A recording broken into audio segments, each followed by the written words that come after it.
नमस्कार. डॉक्टर अविनाश बिनीवाले लिखित नी महाराष्ट्र भारतीय शिक्षण मंडळ प्रकाशित भाषा सौष्ठव ह्या पुस्तकातला लेख 15वा कर्ताविहीन क्रियापदे.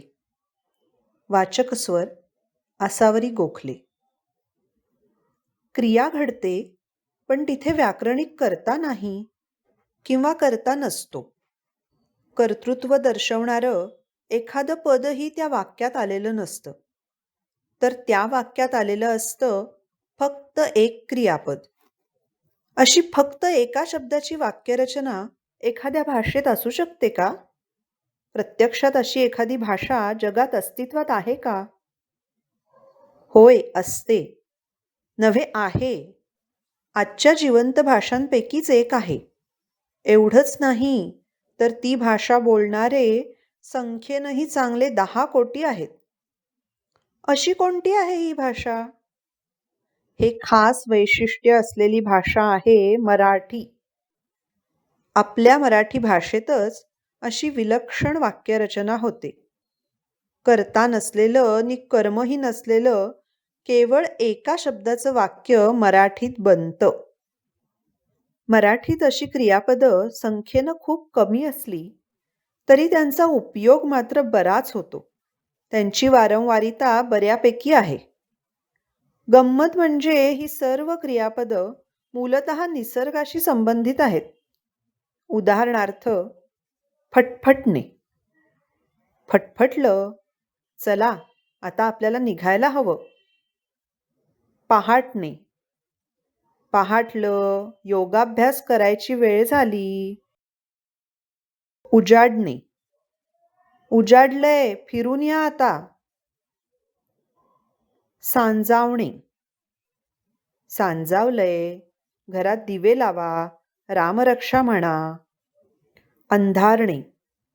अंधारलं, आता ह्या गावातच मुक्काम करावा. गडगडणे. चांगलंच गडगडतंय, घर गाठायला हवं. ह्या क्रियापदांबरोबर क्रियाविशेषण, अव्यय वगैरे शब्द येऊ शकतात, पण कर्तावाचक पद कधीही येत नाही. अकर्मक क्रियापदांबरोबर जसं कर्म कधीही येत नाही, तसं ह्या क्रियापदांबरोबर कर्ता किंवा कर्म कधीही येत नाही. ही 5ही क्रियापदं नेहमी तृतीय पुरुषी एकवचनी आणि नपुंसकलिंगी चालवली जातात. कारण सोबत कर्ता नसतो की कर्म नसतं. त्यामुळे क्रियापदाचं रूप नेहमी नपुंसकलिंगी, तृतीय पुरुषी, एकवचनी असतं. अशा प्रकारची क्रियापदं भारतातल्या इतर कोणत्याच भाषेत आढळत नाहीत. ह्या संदर्भात मराठी ही एकमेव अत्यंत वैशिष्ट्यपूर्ण भाषा आहे. मराठी भाषेची अशी आणखीही बरीच वैशिष्ट्य नक्कीच असतील. शक्यता आहे. उदाहरणार्थ, नसणे सारखे क्रियापद असणे. अशी सारी वैशिष्ट्य चिकित्सक अभ्यासानं आपण शोधून काढून भारतीय भाषांशी आणि युरोपीय भाषांशी तुलना करून त्यावर विस्तारानं लिहायला पाहिजे. ह्या कर्ताविहीन क्रियापदांची जर्मेनिक भाषांशी तुलना करून पाहणं निश्चितच रोचक आणि उद्बोधक होईल. आपण इंग्लिश आणि जर्मन ह्या 2 भाषांमधली काही उदाहरणं पाहूया. पाऊस पडणे, हिमपात होणे, गारा पडणे अशा नैसर्गिक क्रिया अतिशय गुंतागुंतीच्या असतात. भौगोलिकदृष्ट्या विचार केला तर त्यात अनेक घटकांचा अंतर्भाव होत असतो. त्यामुळे अशा क्रियांमध्ये अमुक एक घटक ह्याचा कर्ता आहे असं दाखवणं तर्कदृष्ट्या शक्य नसतं. आणि त्या क्रियेला कारणीभूत असलेले सर्व घटक वाक्यात कर्ता म्हणून दाखवणंही व्यावहारिकदृष्ट्या सोयीचं होत नाही. म्हणून जर्मन, इंग्लिश वगैरे जर्मेनिक भाषांमध्ये एक व्याकरणिक पद कर्ता अर्थात ग्रॅमॅटिकल सब्जेक्ट म्हणून दाखवतात.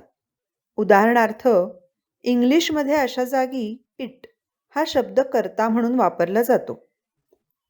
मराठीतल्या ह्या प्रकारच्या क्रियापदांप्रमाणे इंग्लिश आणि जर्मन भाषांमध्येही इट किंवा एस नंतर क्रियापदाचं रूप हे नेहमी तृतीय पुरुषी एकवचनी आणि नपुंसकलिंगीच असतं. अगदी मराठीतल्याप्रमाणे. उदाहरणार्थ, it rains, it thunders, it hails, it snows इत्यादी. जर्मन भाषेतही अगदी अशाच प्रकारचं तर्कशास्त्र वापरलं जातं. ऐतिहासिकदृष्ट्या सांगायचं तर जर्मनमध्ये असं होतं म्हणूनच इंग्लिशमध्ये तसं होतं.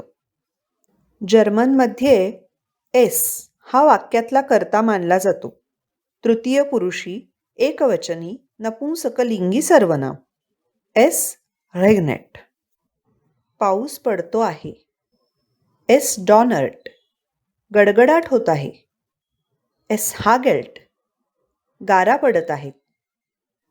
एस ब्लिट्स्ट, वीज चमचमते. एस श्नाईट, हिमपात होत आहे इत्यादी.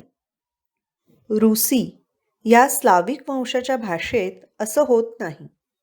तिथे मराठीप्रमाणे कर्ताविहीन रचना होत नाही की जर्मनिक भाषांप्रमाणे एखादा व्याकरणिक कर्ताही मानलेला नसतो. तर साधी, सोपी, सरळ, बाळबोध, कर्ता आणि क्रियापद अशी रचना होते. उदाहरणार्थ, पाऊस पडतो किंवा पाऊस येतो. हे वाक्य रूसी भाषेत अगदी मराठी वाक्यासारखंच केलं जातं.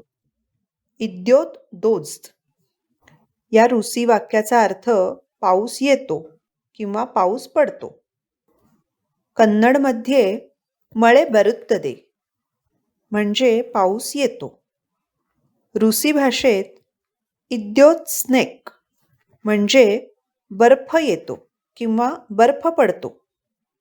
कन्नडमध्ये हिम बरुत्तदे म्हणजे हिम पडतं. रूसी भाषेत इद्योत म्हणजे येतो, निदोज्त म्हणजे पाऊस आणि स्नेक म्हणजे बर्फ. कन्नडमध्ये मळे म्हणजे पाऊस नि बरुत्तदे म्हणजे येतो. गुजरातीमध्ये वरसाद पडेचे म्हणजे पाऊस पडत आहे. काश्मीरमा बर्फ पडेचे म्हणजे काश्मीरमध्ये बर्फ पडतो आहे. जर्मनिक भाषांमध्ये अशी रूसी किंवा मराठीसारखी रचना म्हणजे रेन फॉल्स, रेन कम्स अशी सामान्यतः होत नाही. पण भारतीय भाषांच्या प्रभावामुळे इंडियन इंग्लिशमध्ये अशा रचना सर्रास होतात. लोक सहजतेने अशी वाक्य रचतात, आत्मविश्वासाने वापरतात. नि विशेष म्हणजे ऐकणाऱ्यांना किंवा वाचणाऱ्यांना त्या रचना तितक्याच स्वाभाविक वाटतात. धन्यवाद. नमस्कार.